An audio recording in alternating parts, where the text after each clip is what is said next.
દાહોદના ધાવડિયા પ્રાથમિક આરોગ્ય કેન્દ્રનું લોકાર્પણ અને કદવાલ સીએચસીનું ખાતમુહૂર્ત કરવામાં આવ્યું।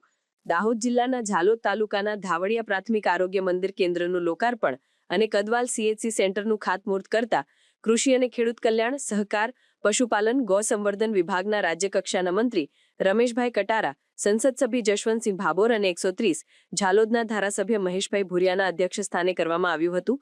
દીપ પ્રગટાવી રિબિન કાપીના બંને પ્રસંગ ખુલ્લા મૂકવામાં આવ્યા।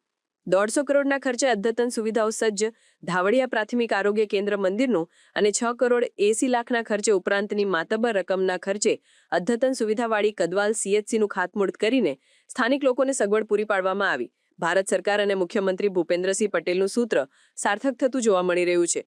રોડ રસ્તા પાણીના ખાતમુહૂર્ત કરીને ધારાસભ્ય મહેશભાઈ ભુરિયા 128 રસ્તાઓનું અદ્યતન કરવા તરફની દિશામાં આગળ વધી રહ્યા છે અને સ્વાગત પ્રાર્થના કરતી બાલિકાઓને બંને કાર્યક્રમમાં મંત્રી રમેશભાઈ કટારા, સંસદ સભ્ય જશવંતસિંહ ભાભોર અને ધારાસભ્ય મહેશભાઈ ભુરિયા દ્વારા 5-5 હજાર રોકડ રકમ આપીને પ્રોત્સાહિત કરવામાં આવ્યા હતા।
સમાચારની અવનવી અપડેટ જોતા રહો નિખરતા ગુજરાત ન્યૂઝ સાથે। નિખરતા ગુજરાત ન્યૂઝને લાઇક, શેર, સબસ્ક્રાઇબ કરો અને બેલ આઇકન દબાવીને સમાચારની ઝડપી માહિતી મેળવો।